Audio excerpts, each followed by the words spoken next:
अपन ने पढ़ा था लैंगिक जनन, और उस लैंगिक जनन में मैंने आपको पुष्प के बारे में संक्षेप में बताया था कि पुष्प क्या है और उसके कितने भाग हैं।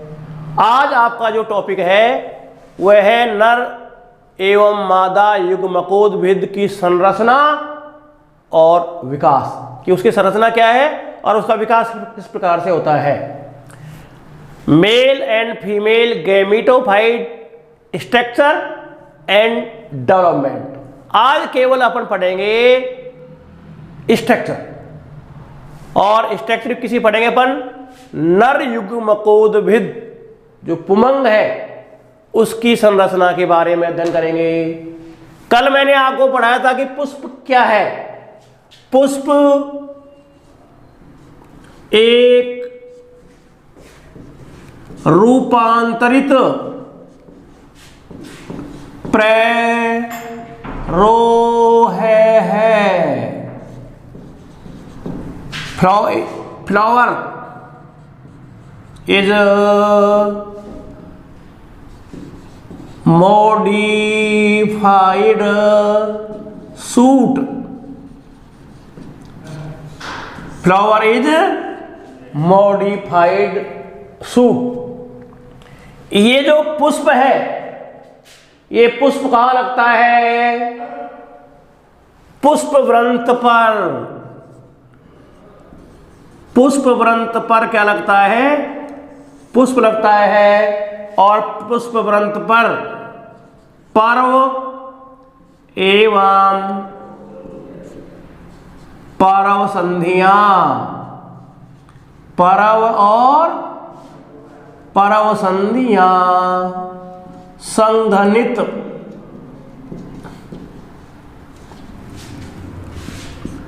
रूप में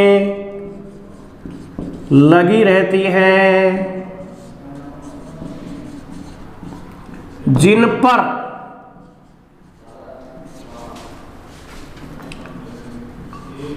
उर्वर एवं बंध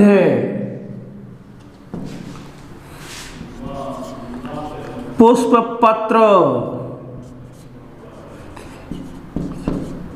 लगे रहते हैं। पुष्प पत्र लगे रहते हैं, जिसे बीजाणु पर्ण, जिसे बीजाणु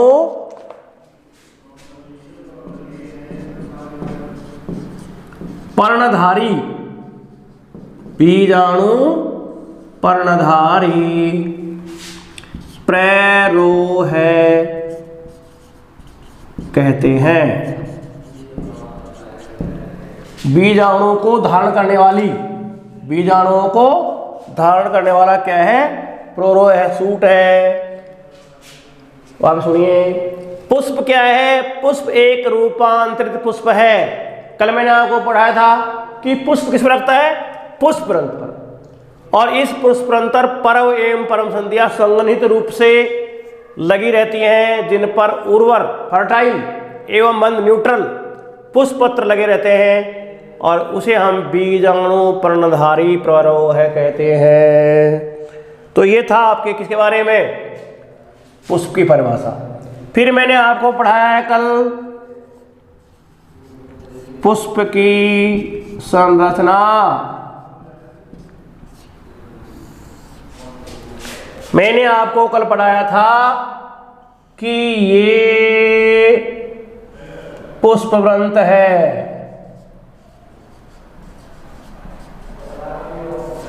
और ये फूला हुआ भाग पुष्पासन है, और इस पुष्पासन पर पुष्प के 4 भाग। ये है बाह्य दल, ये है दल,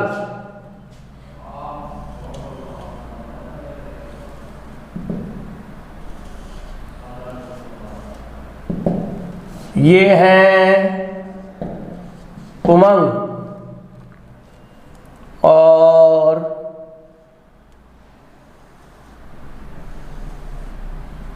ये है जायान। तो पुष्प के 4 भाग हुए। पहला है बाह्य दलपुंज, और बाह्य दलपुंज को अंग्रेजी में कहते हैं कैलिक्स, CALYX। और इसके प्रत्येक सदस्य को बाह्य दल SEPAL सेपल कहते हैं। नंबर 2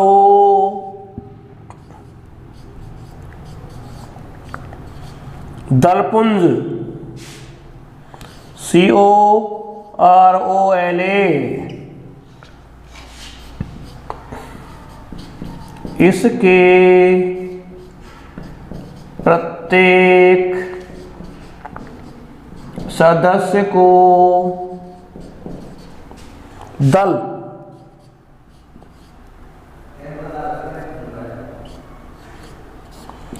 PETAL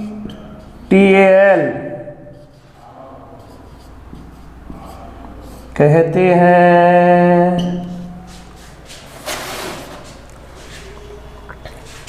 तीसरा है पुमंग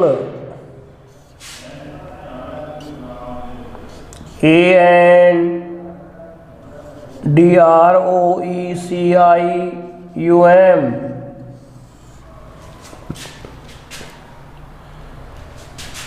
और नंबर इसके प्रत्येक सदस्य को कहते हैं पुंकेसर। इसके प्रत्येक सदस्य को पुंकेसर कहते हैं। और नंबर 4 है जायांग, और इसके प्रत्येक सदस्य को अंडप कहते हैं। तो इस प्रकार से ये हुए पुष्प के 4 भाग, बाह्य दलपुंज, दलपुंज, पुमंग और जायांग। आज अपन पढ़ेंगे पुमंग की संरचना। पुमंग की संरचना क्या है? देखिए, पुमंग को मैंने आपको कल पढ़ाया है। पुमंग को नर युग्मक कहते हैं। क्यों कहते हैं? क्योंकि ये नर युग्मक परागकणों का निर्माण करता है। तो आज अपन पढ़ेंगे पुमंग की संरचना।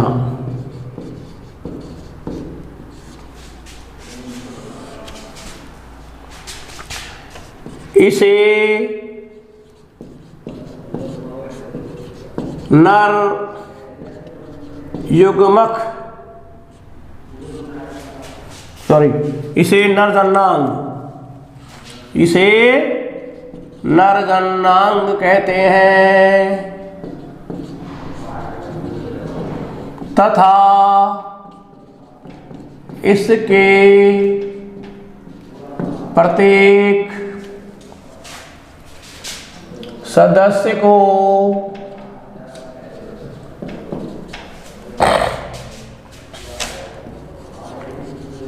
पुंकेसर कहते हैं।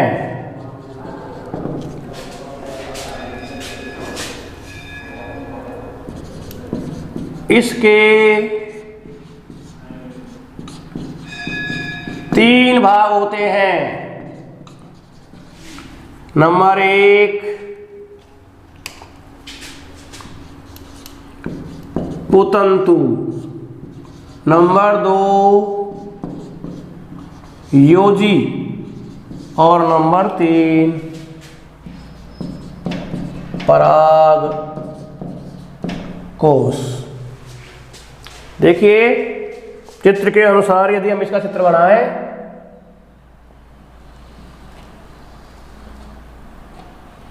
तो ये आपके हैं परागकोश और ये है पुतंतु।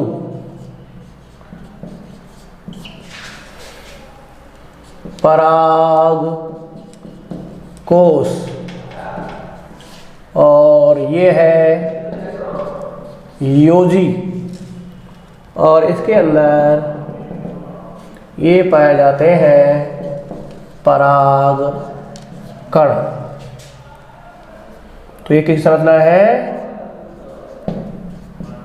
पुमंग की संरचना। सबसे पहले पुतंतु।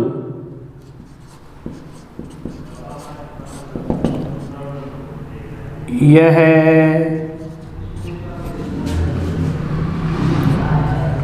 पुष्पासन के पास अंडाशय से जुड़ी संरचना है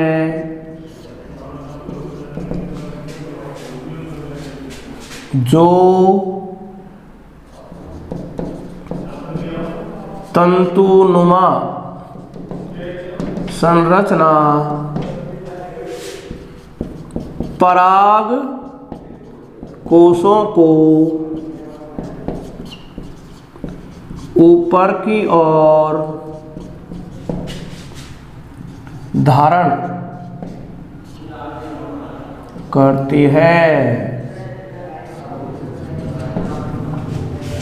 नंबर 2 परागकोश।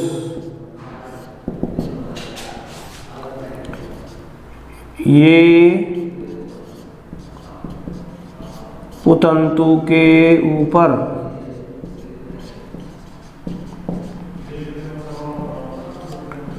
थैलीनुमा संरचना है जिसमें पराग कण पाए जाते हैं। और नंबर 3 है योजी कनेक्टिव। ये दोनों पराग कोशों को जोड़ने वाली मध्य में पाई जाने वाली संरचना है। इस प्रकार से ये हुई आपके पुतंतु, योजी और परागकोश। पुतंतु अंग्रेजी में इसे कहते हैं फिलामेंट, FILAMENT। परागकोश एंथर, ANTHER। और यह कनेक्टिव, CONNECTIV ही कनेक्टिव। तो ये हुई संरचना, बाह्य संरचना। इसके बाद अपन पढ़ेंगे इसकी आंतरिक संरचना।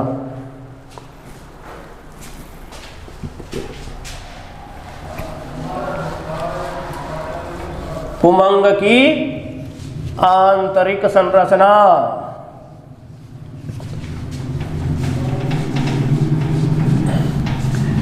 पुमंग को नरयुग्मक कहते हैं और इसमें पराग कणों का निर्माण होता है। तो अब अपन पढ़ेंगे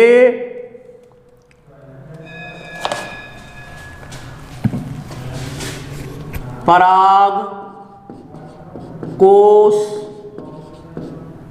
की आंतरिक संरचना। परागकोश की आंतरिक संरचना। देखिए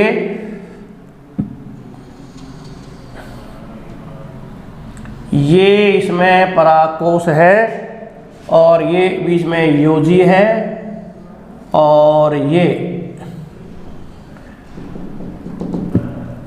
बीच में परागकोशधानी है और ये आपके पुतंतु है, पुतंतु योजी, और ये आपके हैं परागकोश।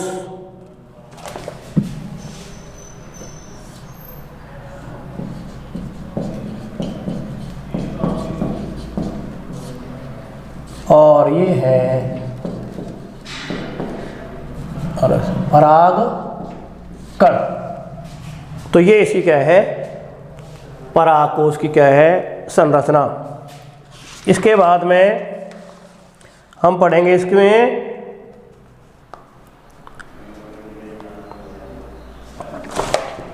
ये जो परागकोश है, ये परागकोश द्विकोष्ठीय होता है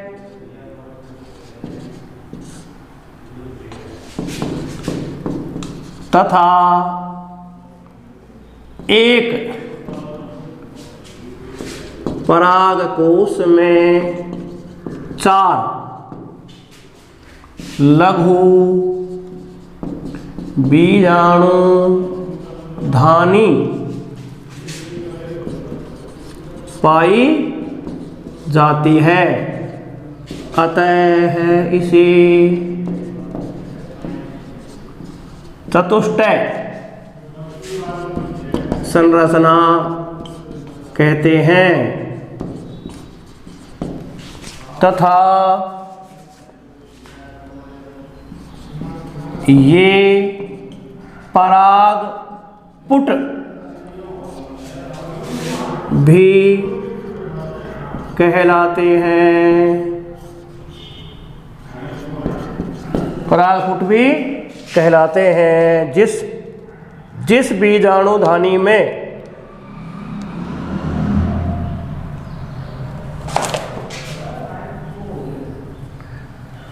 लघु बीजाणु कहते हैं, लघु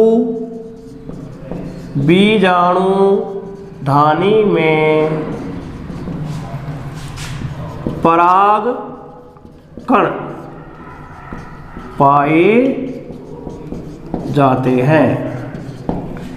ये जो पराग कण है ये किस प्रकार से होते हैं, इनकी संरचना कैसी होती है, ये अपना पढ़ेंगे विस्तार से।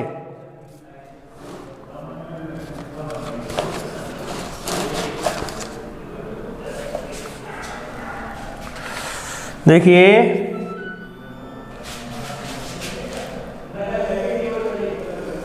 ये आपकी क्या है, चतुष्टयी संरचना हो जाएगी।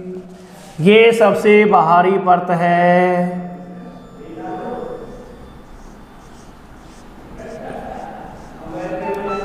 ये सबसे बाहरी परत है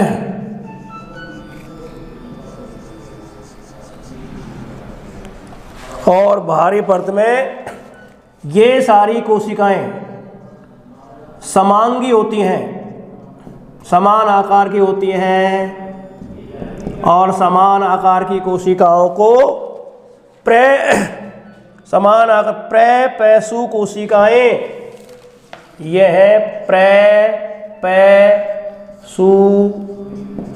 कोशिकाएं। इन कोशिकाओं में से एक कोशिका क्या है, थोड़ी बड़ी हो जाती है और बड़ी कोशिका कहलाती है लघु बीजाणु मात्र कोशिका। लघु बीजाणु मात्र कोशिका, और इससे ही आगे क्या होगा, पराग कणों का क्या होगा, निर्माण।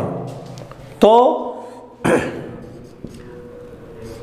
परागकोश कि लघु बीजाणु धानी की सबसे बाहरी परत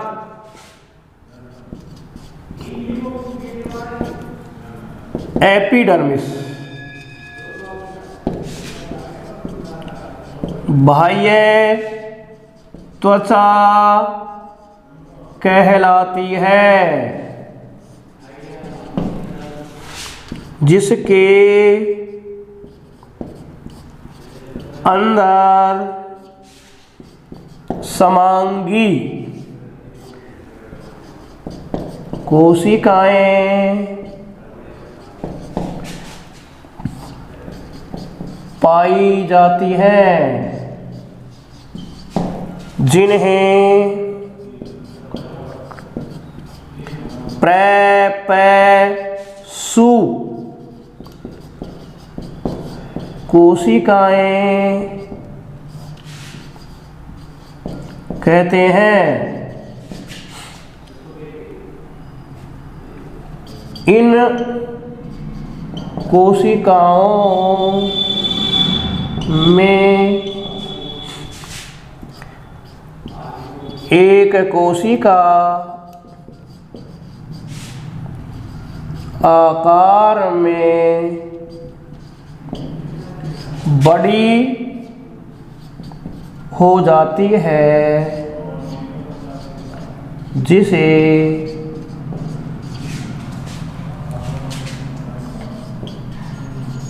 लघु बीजाणु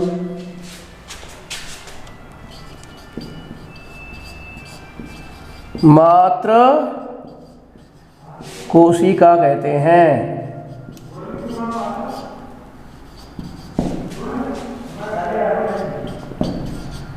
जिसमें विभाजन से पराग कणों का निर्माण होता है। देखिए, मैं आपको वापस बता रहा हूँ, परागकोश चतुष्टय हो गया, इसके बाहरी भित्ति क्या है, एपिडर्मिस है, और इसके अंदर सारी कोशिकाएं क्या है, समान आकार की समान व्यास की होती हैं, जिन्हें कहते हैं प्रपसु कोशिकाएं। इन प्रपसु कोशिकाओं में से एक कोशिका या अनेक कोशिकाएं बड़ी हो जाती हैं और इन्हें कहते हैं लघु बीजाणु मात्र कोशिका, और इनके द्वारा ही विभाजन से परागकणों का निर्माण होता है। इसके बाद में नेक्स्ट टॉपिक आपका है कि लघु बीजाणु धानी का निर्माण। लघु बीजाणु धानी का निर्माण।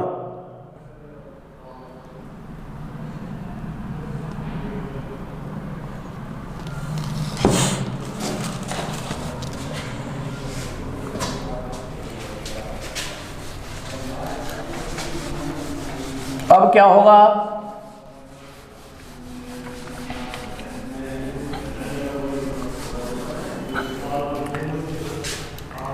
ये जो प्रपसु कोशिका है, प्रपसु कोशिका में कोशिका विभाजन होता है, जिससे दो प्रकार की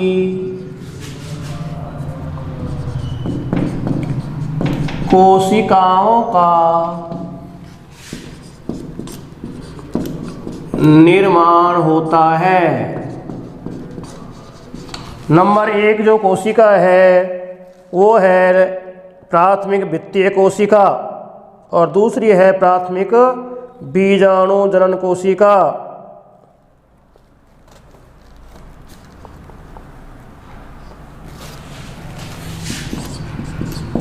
प्राथमिक भित्तीय कोशिका और जो नंबर 2 है उसका नाम है लघु बीजाणु जनन कोशिका। लघु बीजाणु जनन कोशिका। सबसे पहले अपन पढ़ेंगे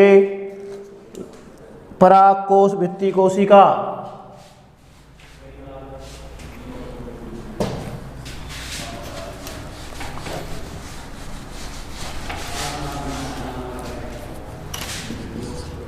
प्राथमिक पराग कोश भित्ति कोशिका।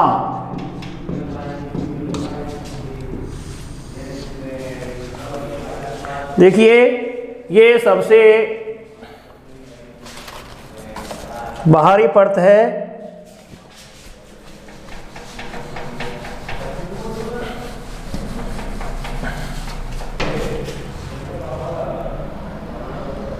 ये सबसे बाहर है एपिडर्मिस।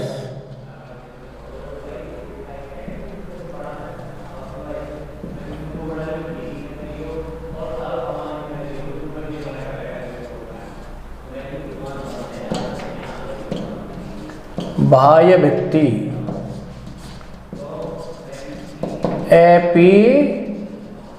एपिडर्मिस जो लघु बीजाणु की सुरक्षा प्रदान करेगी। इसके बाद में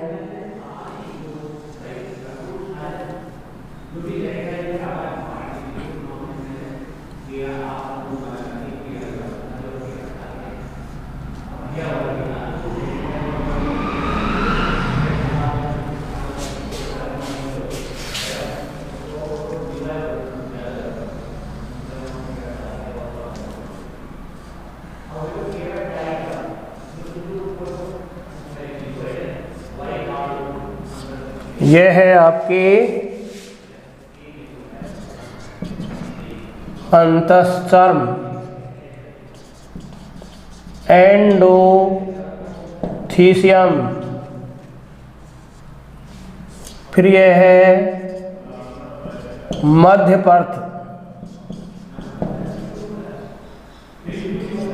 मिडल लेयर, और सबसे अंदर है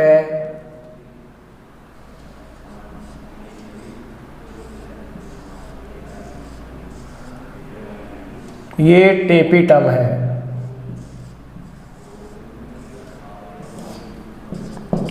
टेपिटम, और ये है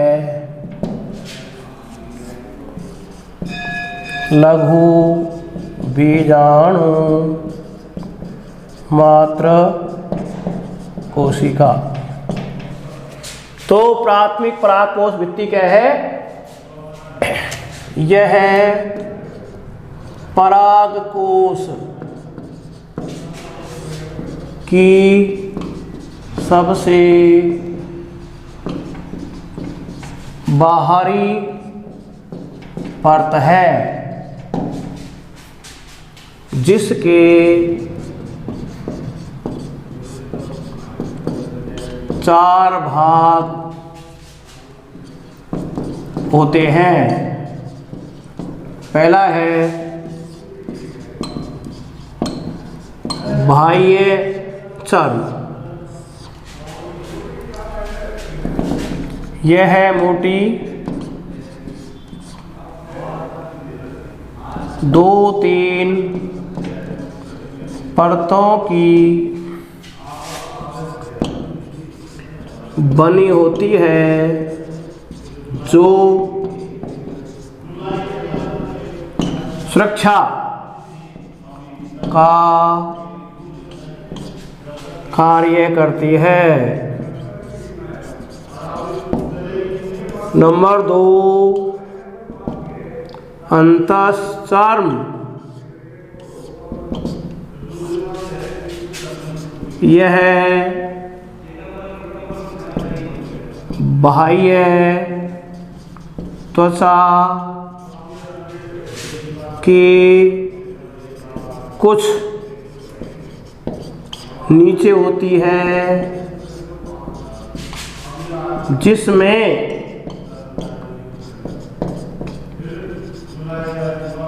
सेलुलोज की कोशिकाएं पाई जाती हैं, जो श्लेष्मा का निर्माण करती हैं। तीसरी है मध्यपथ। यह बीच की परत है, जिसमें प्रोबियोसिस कण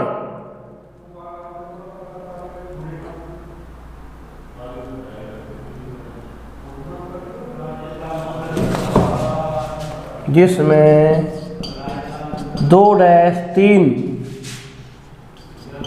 परत पाई जाती हैं। और नंबर 4 है टेपिटम। जैसे इसका नाम टेपिटम है, यह सबसे अंदर की परत है और ये विकसित होते परागकणों को पोषण प्रदान करती है। टेपिटम यह सबसे आंतरिक परत है, जिसमें 2 प्रकार की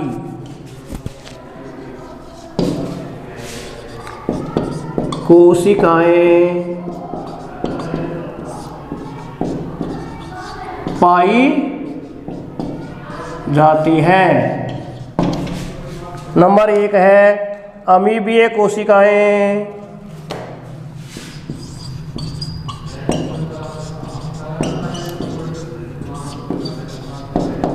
अमीबीय कोशिकाएं। और नंबर 2 है स्रावी या ग्रंथिल कोशिकाएं।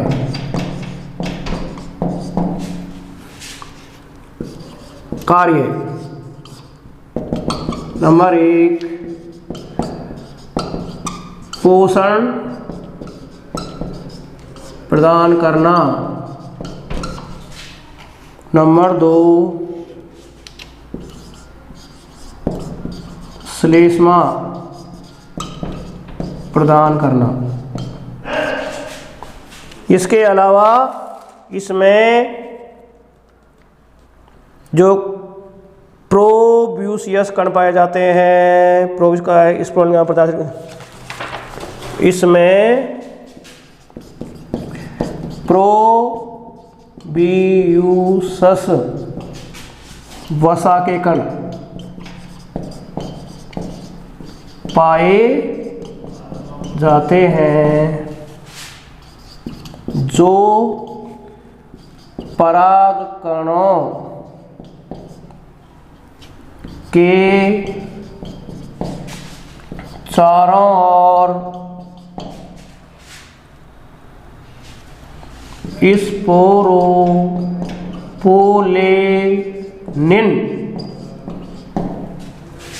का निर्माण करते हैं। तो ये हुआ आपका टेपिटम। बहुत इंपॉर्टेंट है परीक्षा के लिए टेपिटम के कार्य। और इसके बाद में आपका दूसरा है लघु बीजाणुधानी कोशिकाएं। ये तो परागकोश भित्ति की संरचना हुई। इसके बाद में है आपके नंबर 2 लघु बीजाणु धानी कोशिकाएं, इनसे प्रपैसु कोशिकाओं से लघु बीजाणु मात्र कोशिका का निर्माण होता है तथा अर्धसूत्री विभाजन से 4 बीजाणुओं का निर्माण होता है। लघु बीजाणुओं ब्रैकेट में पराग कणों का निर्माण होता है। तो ये संरचना होगी आपकी किसकी? लघु बीजाणु धानी की। वापिस सुनिए, मैंने आपको पढ़ाया है आज नर व मादा युग्मकोद्भिद की संरचना और विकास। सबसे मैंने आपको पुष्प की परिभाषा बताई कि पुष्प एक रूपांतरित प्रोरय है जो पुष्परंध्र पर लगता है, उस पर पर्व और पर्वसंधि होती है और उस पर पुष्प पत्र लगे रहते हैं। इसके अलावा फिर मैंने पढ़ाया कि 4 भाग है, बाह्य दलपुंज, दलपुंज, पुमंग और जायंग। फिर आज पढ़ रहे हैं अपना पुमंग। पुमंग नर जननांग है, इससे नर युग्मक उद्भिद पराग कणों का निर्माण होता है। इसकी संरचना में मैंने बताया कोई पुतंतु होता है, एक योज्य होता है और परागकोश। परागकोश इंपॉर्टेंट है। परागकोश में 2 कोष्ठ होते हैं और उसके 4 भाग हो जाते हैं। परागपुट कितने होते हैं? 4, और उसमें परागकण पाए जाते हैं। ये जो लघु बीजाणुधानी है उसमें से एक कोशिका प्रपसु कोशिकाएं समान आकार की होंगी। फिर क्या होगा? एक लघु बीजाणु मात्र कोशिका बन जाएगी और 2 भाग बन जाएंगे इसके, एक तो परागकोश भित्ति और दूसरा लघु बीजाणु धानी। परागकोश भित्ति के 4 भाग हैं, बाह्य भित्ति, अंतःसर, मध्यपर्त और टेपिटम। टेपिटम इंपॉर्टेंट है, सबसे आंतरिक परत है, ये पोषण का काम भी करती है, श्लेष्मा निकलता है। 2 प्रकार की कोशिकाएं हैं, अमीबीय कोशिका और ग्रंथि और स्रावी कोशिका। और इसमें क्या है?